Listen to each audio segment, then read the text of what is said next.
Okay. So, to get something into slope-intercept form, we want to get y by itself. So, example 1.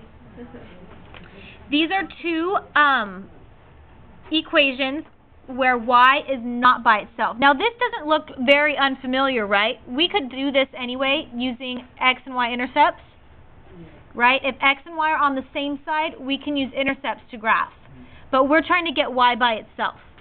So, what over here is keeping y from being by itself? The 6x. So, what do I need to do? How do I get 6x to the other side? Subtract 6x. So, we subtract 6x from both sides. Those guys cancel. Hold on, wait. Okay? So, 6x minus 6x gives me 0. So, I'm left with y equals. We like to put the x's in front, so this is negative 6x, and is that 4 positive or negative? Positive, so plus 4. Okay, so what's the y-intercept? Positive 4. What's the slope? Negative 6. So this is how, then from here we could graph it. All we're doing right now is putting it in slope-intercept form. Okay, so what would we do for this one? Good. Subtract 6. So that gives me negative 3y equals 9x minus 6. And now what?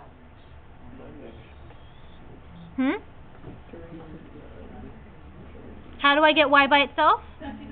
Divide by negative 3.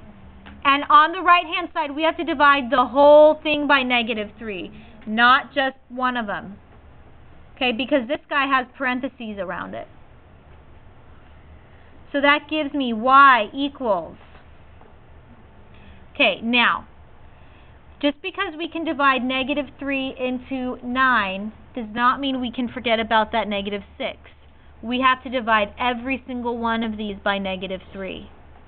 So, what is 9x divided by negative 3? Negative 3. Negative 3x. Plus 2. And negative 6 divided by negative 3? Plus 2. Positive 2. So the whole thing is getting reduced by negative 3 every single time. Okay? Okay. So this would be my slope-intercept form.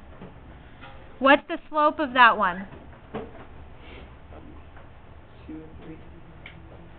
What's the slope? Negative 3. What's the y-intercept? Positive 2. So example 2. One way that we could graph this is using what? What does this look like we've done before? Doesn't it look like what we did on Monday? We could use x and y intercepts, right? Make the t-chart and then cover up. You would get the exact same line. But here, since we're practicing y or slope-intercept form, we want to put it in slope-intercept. Okay? So what do I need to do to get y by itself? Subtract 3x. 3x minus 3x gives me 0. So I have y equals negative 3x plus 2. Okay, what's the b term?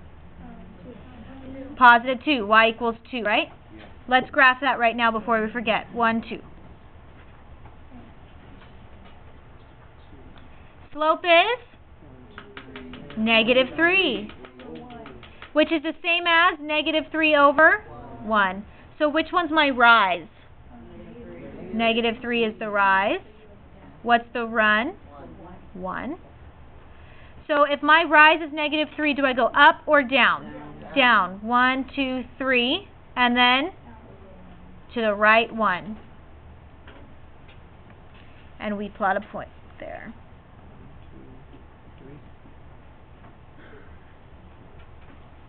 We did the last one by ourselves.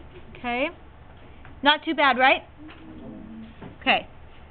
Example 3 is similar to what we did in example 1. So I want you guys to try it by yourselves. We have 2y equals 4x plus 2. So solve for y, and then graph using the slope-intercept form. So to get y by itself, what do I need to do? Divide by 2. The whole thing, yeah. So 4 divided by 2 gives me 2x plus 2 divided by 2 gives me 1. So what is the y-intercept? Positive 1. So I'm going to plot that right now. What's the slope? 2 over 1. So my rise is 2, so I go up 2, and my run is 1, so over 1. You went up 3. 1, 2. No, I didn't. From the point, you go up 2. Not from 0, 0. From the point that you plotted. Okay. I need to solve for y in example 4, so what should I do first? Very good. We subtract 2x. So that's going to give me 3y equals negative 2x plus 6. And then what? Divide by 3. Okay. So this is going to give me negative 2 divided by 3. Does that reduce at all? No, so we're just going to leave it as negative 2 over 3x. And 6 divided by 3 gives me? 2. Plus 2. So let's graph it. What's the y-intercept? 2. Up 2. Slope is? Negative 2 over 3. So my rise is negative 2, so what am I going to do? Go down 2. Down 2 and over? Right 3. 1, 2, 3.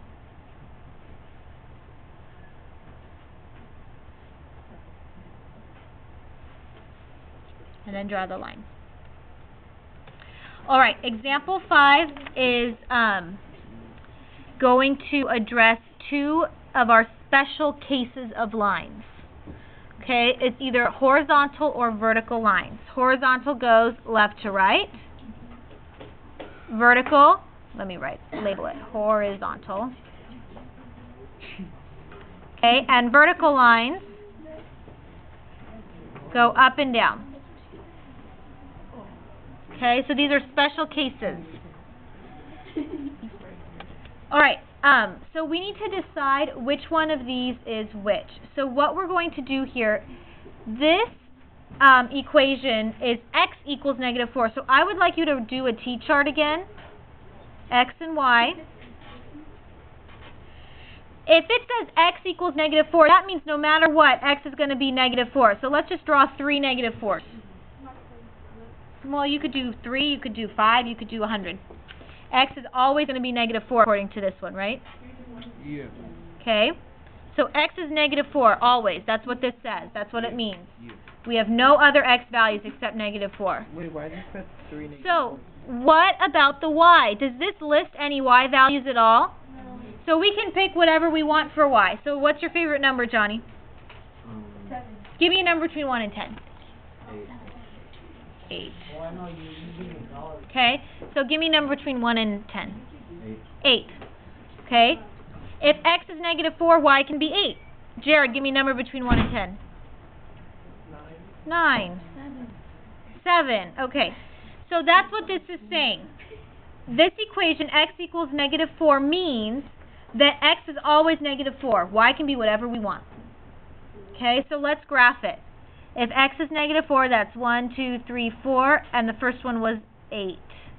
So that's the second to last one. Okay, I'm plotting negative 4, positive 8. Okay, let's plot negative 4, positive 9. That's up here. Okay, and the last one was negative 4, positive 7. Oops. Okay, so this is which kind, a vertical or a horizontal line? It is vertical. So if we have an equation that's x equals, it's a vertical line. I suggest that you do a table just in case to double check. Okay? So for the next one, y equals -2. That means that y is always -2, right? This equation is telling me that y is always equal to -2. I can plug in any x's I want. So I can do 0, I can do 2, How many twos? 4. and 4. Yay. That makes you 3 -2. You can, okay. So that is 0, -2. So let's plot that. 0, 1, 2. X is 2, y is -2, so 1, 2, -2. What does this look like it's going to be? Horizontal. And 4, -2. So if I ever have an equation that says y equals a number, that means that y is always -2. X can be whatever we want, so it's horizontal. If x equals a number, x is always whatever that number is, in this case -4. Y can be whatever the heck we want it to be, but the x's always have to be that number. So these are two special cases. Okay? Really, really quick. What is the slope of the vertical line? It is undefined. Because if your little man is climbing on it, he would fall off, right? What is the slope of a horizontal line if it's flat? 0. There's no hill, right? He's walking on flat ground. Okay?